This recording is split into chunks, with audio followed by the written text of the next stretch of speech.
1972 Charger. Got the 440 in it.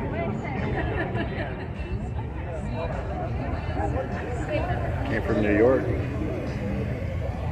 There's a tack on the hood, that's neat.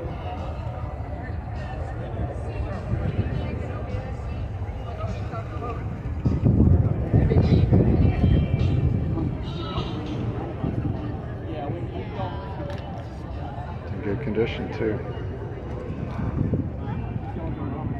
I like the blue on it. Almost petty blue. Yeah, well, normally they have them on. Get the pistol grip shifter. We need to make our way over. Interior is real nice and clean.